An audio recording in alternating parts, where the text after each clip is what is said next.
Magandang tanghali, kumusta po? Narito po ulit ang update natin para sa lagay ng ating panahon ngayong tanghali po ng October 30, 2024 na kung saan sa ngayon ay patuloy pa rin ang lumalakas ang bagyong Silayon habang tinutumbok po nito ang Batanes, pero sa ngayon ay nasa layo pa rin ng 247 km northeast ng Camiguin o kaya naman ay 235 km southeast ng Batanes na umaabot na po ang lakas ng hangin nito sa 230 kilometers per hour na kumikilos pa rin pa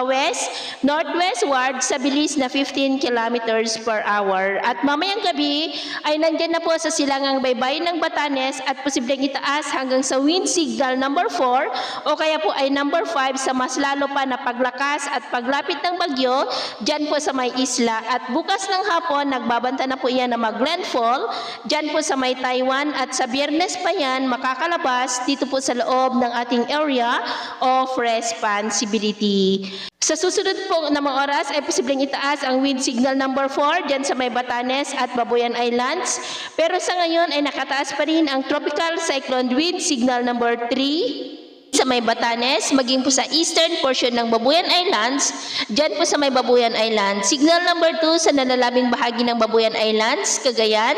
the northern and eastern portion po ng Isabela, sa may Santo Tomas, Santa Maria, Quezon, San Mariano, Nagilian, Dinapigue, Delfin Albano, San Pablo, Ilagan City, Benito Soliven, Tumawini, Cabagan, Palanan, Quirino, Divilacan, Gamu, Malig, Maconacon, Burgos, City of Kawayan, San Guillermo, Angadanan, Cabatuan, Luna, Riena Mercedes, Rojas, Aurora, San Miguel, maging po dyan sa may Apayao, Kalinga, the northern and eastern portions po ng Abra, sa Tineg, Lacub, Malibcong, Lagayan, San Juan, Lagangilang, Lukawan, Baay, Dakiman, the eastern portion of Mountain Province, sa may Paracelis, maging po sa Ilocos Norte. Signal number 1 po sa nalalabing bahagi ng Isabela, Quirino, Nueva Vizcaya, the rest of Mountain Province, Ifugao, Benguet, the rest of Abra, Ilocos Sur, La Union, Pangasinan, Nueva Ecija, Aurora, the northeastern portion po ng Tarlac, sa may Camilin,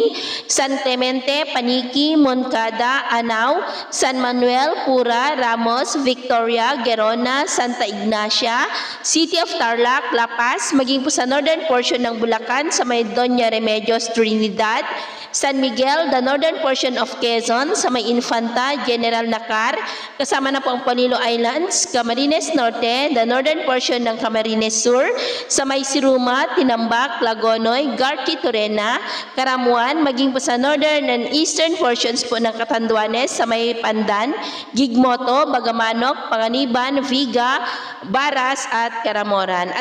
At sa nalalabing bahagi po ng ating bansa ay generally fair weather po, lalo na sa malaking bahagi ng Visayas at Mindanao, pero may chance pa rin ng cloudy skies with isolated rains dyan po sa may Central Luzon, Metro Manila, Calabarzon, Mindoro Provinces, Northern Palawan, Legazpi, Masbate at Western Visayas. At sa susunod po ng mga oras ay mas maraming lugar na ulit ang makakaranas ng cloudy skies with isolated rains, lalo na po dito sa malaking bahagi ng Luzon at ilang bahagi ng Kabisayaan, kaya mag-ingat pa rin tayo sa mga banta pa rin ng mapagbaha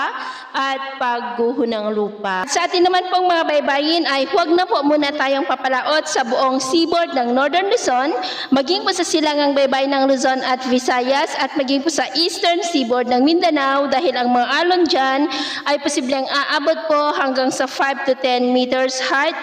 para po mas makaiwas sa mga sakunang pangkaragatan. So, yun po ang latest update natin sa araw na ito. Ako po muli si James na nagsasabing sa kahit anong pagsubok po na darating sa ating buhay,